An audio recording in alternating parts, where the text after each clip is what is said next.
Eso es producida por una fibrinólisis del coágulo. ¿Qué es una fibrinólisis?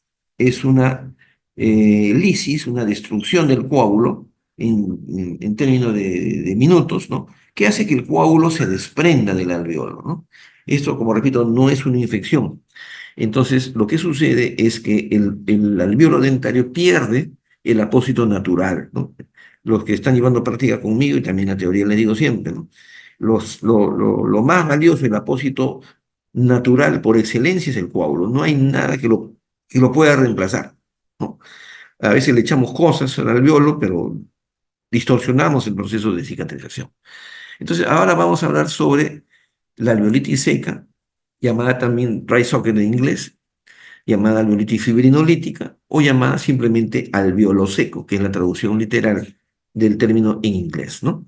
Se produce por una fibrinólisis del coágulo, no hay una causa conocida, no se sabe por qué se produce, ¿no? Yo recuerdo claramente un par de amigos de mi promoción, es sumamente pulcro para hacer sus cosas, trabajando los dos juntos al principio en un consultorio, ¿no?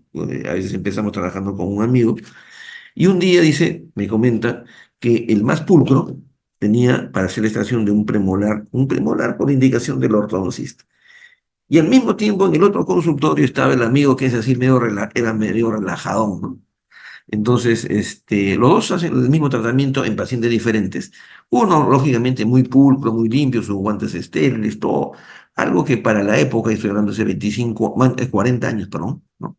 Era algo anormal, atípico, hacer una extracción con tantas cosas. Bueno, lo hacíamos pocas personas.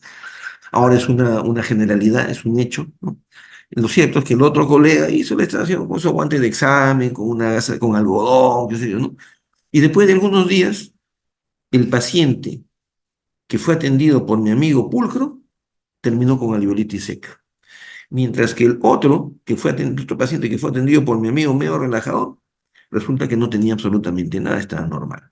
Entonces, no se trata de pulcridad, de que, ¿no? de que hemos trabajado con cosas sucias o que le hemos maltratado al paciente a la hora de la extracción. Es simplemente, no se sabe, ¿no? No digo que sea buena suerte o mala suerte, estamos hablando de ciencia, ¿no? Pero lo cierto es que no se sabe hasta la fecha cuál es la causa de la alveolitis seca. Solo sabemos que se produce y que duele bastante, ¿no? Esta es una foto típica, se ve el hueso expuesto. Limpiamos la cavidad, la secamos o le echamos un poquito de aire con la jeringa triple y vemos que el alvéolo dentario está vacío. El dolor es insoportable, ¿no? Lógicamente no tiene apósito natural. Acá hay otro, ¿no? Esto no es una alveolitis húmeda, es una alveolitis seca, no hay coágulo. Diferentes casos. En el de la derecha, caso 3 se ve que adentro hay una cosa de color, algo de color amarillo, que es la comida que se ha metido, pero uno limpia, lo seca y se da cuenta que no hay coágulo. En el otro hasta se ve el hueso de color plomizo, o sea, hay necrosis del hueso, ¿no? Porque han pasado muchos días y el paciente recién ha venido a la cirugía, incluso se ve una punta, una cresta de hueso. Es decir, la alveolitis seca no es otra cosa más que el desprendimiento del coágulo, ¿no? Vamos a ver este pequeño videíto. Me lo mandó un colega, me dice, ¿qué cosa es? ¿Le duele? Y el amarillo, lávalo, limpio, es la comida, es el almuerzo, es el desayuno del paciente, ¿no? Pero una imagen muy interesante, un video muy interesante. Pequeño, casero, pero muy interesante. Eso es una alveolitis seca. O sea, no hay coágulo, ni negro, ni rojo, ni de ningún tipo, ¿no? Entonces, eso es una alveolitis seca. ¿Cuál es el tratamiento más adecuado, digamos, para una alveolitis seca? Lavar la cavidad, secarla, eliminar todos los restos y luego colocarle superficialmente, solo superficialmente, un apósito quirúrgico, ¿no?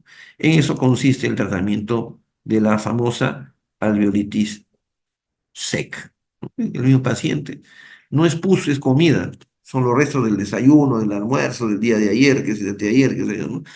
Y el paciente viene con un dolor intenso.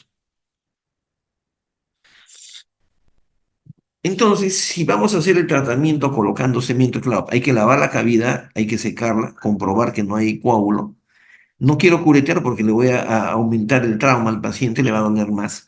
Lo que tengo que hacer es cubrir la cavidad, el alveolo, superficialmente.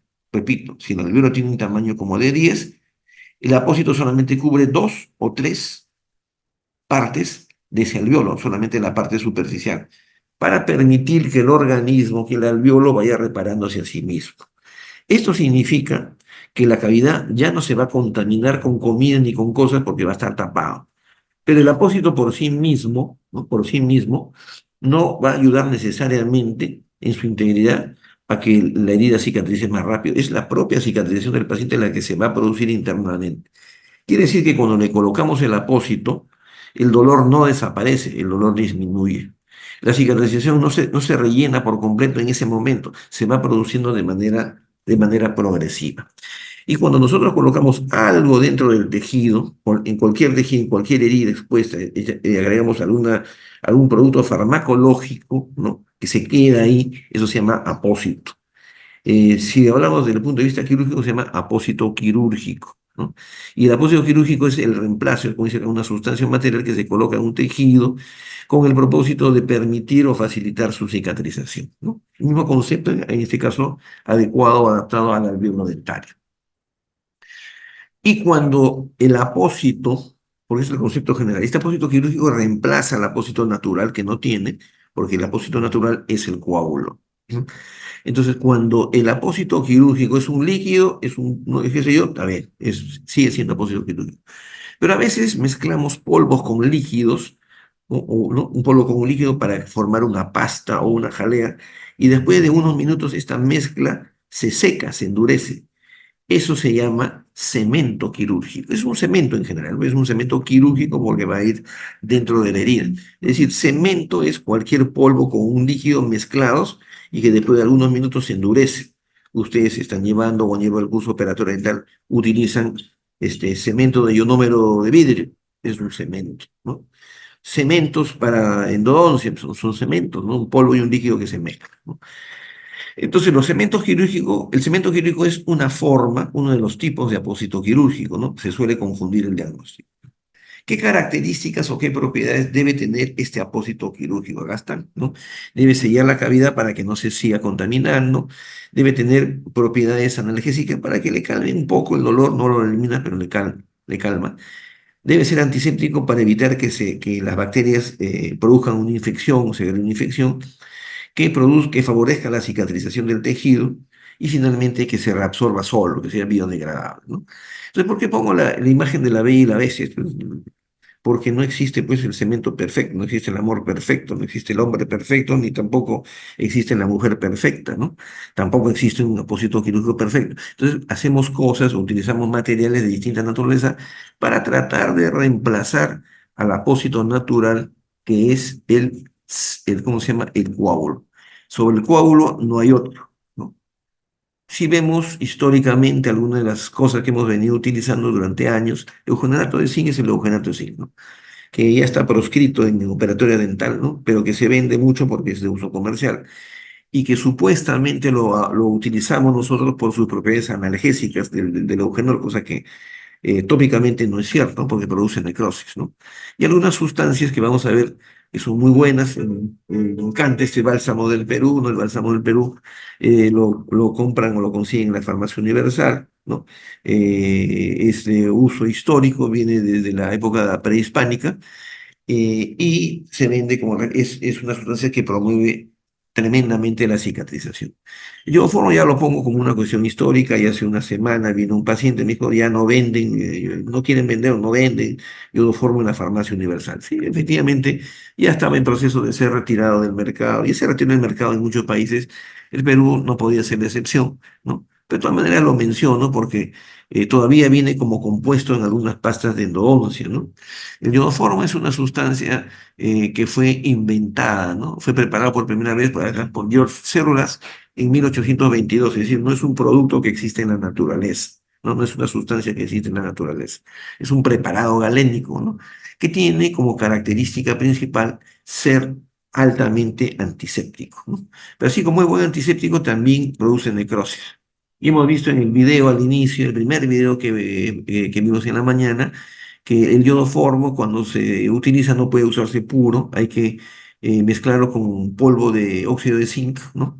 Porque el óxido de zinc es un vehículo inocuo, es una sustancia, es un polvo inocuo, no tiene ninguna propiedad química, ¿no? Es simplemente un vehículo que sirve para transportar otras sustancias, ¿no? En este caso el iodoformo y en este caso también el eugenol, ¿no? Para hacer una pasta homogénea que se embadurne en una gasa y luego se coloca en el alvéolo dentario, pero solo de manera superficial. Después tenemos este producto en el mercado que tiene más de 50 años en el mercado, de la empresa Septodon de Francia, ¿no? Que es el albogil, la pasta albogil. La pasta albogil, ahí está la composición, tenemos que acostumbrarnos a leer la composición de los productos farmacológicos que nosotros usamos o prescribimos a nuestro paciente. Contiene iodoformo y butoformo, son dos compuestos complementarios del mismo grupo. Ya saben ustedes que el iodoformo como iodoformo ya no se vende, pero vean que se sigue utilizando, se sigue vendiendo, pero ya mezclado mezclado así con otras sustancias, combinado con otras sustancias. Contiene eugenol porque supuestamente el eugenol es el analgésico, pero tópicamente el eugenol, cuando uno lo echa, lo agrega sobre una herida abierta, una herida expuesta, produce necrosis, ¿no? Igual que el albogil. Entonces, las propiedades buenas del eugenol como analgésico son superadas por la capacidad de producir necrosis. No debería utilizarse en heridas abiertas, pero lo usamos muchas veces por un tema de costumbre o porque no tenemos nada más a la mano, ¿no? Lo que sí me interesa aquí es el pengogar yambi. El lauril sulfato es una sustancia que permite que se forme una pasta, ¿no? Lo usan para la fabricación de pastas. Acá lo importante del Tegobar Jambi es un producto, es una enzima producida por un grupo de bacterias, ¿no? De unas plantas originarias de la isla de Java, ¿no? El Penguar Jambi tiene propiedades regeneradoras, cicatrizantes. De hecho, el Penguar Jambi existe en el mercado farmacológico para el tratamiento de quemaduras, ¿no? ¿No? Que son heridas abiertas. ¿Por qué? Porque es una sustancia inocua, localmente no destruye el tejido, no produce necrosis, pero lo que hace es favorecer la cicatrización de los tejidos, ¿no? Entonces, es como que este material parecería ser ideal, pero no es ideal, no reemplaza el cobre, pero es muy bueno, ¿no? Es uno de los mejores, por algo está en el mercado más de 50 años. Otra particularidad es que cuando lo colocamos dentro del alvéolo, lo dejamos ahí y nunca más lo sacamos porque se reabsorbe y la parte de la pasta que no le sirve, el organismo lo bota como cuerpo extraño. Entonces tiene todas esas ventajas. Quizá el único inconveniente es el costo, pero vale lo que cuesta, ¿no? Después tenemos diferentes esponjas hemostáticas en el mercado. Hay un montón, muchos de ustedes me hablan de unas esponjas que están de moda, ¿no? Que contienen básicamente vasoconstrictor, ¿no? No, en cambio, estas de acá contienen un coagulante. Pero la verdad es que para la violencia seca el problema no es de sangrado, por lo tanto, lo que se usa son las propiedades, ¿cómo se llama?, eh, de las proteínas, ¿no? Que contiene la esponja, por eso son esponjas, generalmente son esponjas de colágeno o un material similar, ¿no? Este es el hemocolágeno que también existe en el mercado peruano, ¿no? Que se coloca directamente en el alvéolo, ¿no? Y que es una esponja en realidad que contiene un vasoconstrictor, ¿no? Nosotros lo usamos básicamente para rellenar la cavidad, ¿no? Sí, cualquier esponja se puede colocar, tiene la propiedad de rellenar la cavidad, evitar que se contamine y además también sella la cavidad, ¿no? Y es absorbible, pero no tiene ninguna otra propiedad, ¿no? Simplemente es de taponar la cavidad, esperando que internamente se vaya formando el coágulo. Después tenemos a nuestro famoso tradicional bálsamo del Perú, ¿no? El bálsamo del Perú es extraído de una planta, ¿no? Que existe en la selva peruana y gran parte de Centroamérica, ¿no? De hecho, se le ha llamado bálsamo del Perú porque está descrito en las crónicas de varios españoles, ¿no? Donde hablan del uso de esta sustancia usada por los curanderos incas, ¿no? Los curanderos indios, perdón, ¿no? Así decían las crónicas de los españoles, ¿no? Y que era utilizado en la curación de las heridas con bastante éxito, ¿no? Ahora de hecho también en Guatemala lo cultivan, ¿no? Y se han querido apropiar del bálsamo del Perú. Dicen, el bálsamo del Perú es de Guatemala, ¿y por qué se llama bálsamo del Perú? No, no tiene ninguna lógica. Bueno, el hecho es que es una planta que existe en Sudamérica y en Centroamérica, ¿no? Pero quedó, pues, escrito en la literatura como procedente de Virú, ¿no? Porque ese era el nombre que le daban los españoles esta zona geográfica, ¿no? Que después se transformó, se convirtió en Perú, Bálsamo del Perú. Entonces todos hemos contribuido, yo también, en algún momento a entrar a la Wikipedia y hacer mi aporte del Bálsamo del Perú, porque en alguna oportunidad hice un trabajo de investigación y resulta que el Bálsamo del Perú no existía en el Wikipedia, ¿no? Entonces, un poco encolerizada, dije, como, pero no puede ser, ¿no? Así que escribí algunas cosas que tenía conocimiento, un fundamento, y lo escribí como aporte. Ahora hay un montón de aportes, porque en realidad el Bálsamo del Perú es en realidad es un producto natural, ¿no? Se usa casi natural, en realidad, ¿no? Solamente se liofiliza en parte, no hay literatura en el mercado. ¿Cómo se utiliza el bálsamo del Perú? El bálsamo del Perú es una jalea, ¿no? Viene de forma de jalea, es una sustancia aromática, es decir, tiene un olor agradable, de hecho tiene un olor a esencia de vainilla, muy agradable. El sabor es amargo, entre amargo y picante, por eso no podemos usarlo solo, hay que mezclarlo con otra sustancia. Y en este caso el mejor vehículo que existe, que encontré, me parece, es el óxido de zinc, ¿no? Entonces, el óxido de zinc tiene la particularidad que se mezcla muy bien con sustancias oleosas, ¿no? No acuosas, sino oleosas, ¿no? O sea, es altamente lipofílico. De tal manera, pues, que por eso es que se mezcla fácilmente con el eugenol. Y el bálsamo del Perú también es una sustancia oleosa. Por tanto, se mezcla en partes iguales y se hace un cemento, ¿no? Polvo con líquido que se endurece, cemento. Y esto se embadurna en una gasa y se coloca en la cavidad. Esta sustancia tiene múltiples propiedades, ¿no?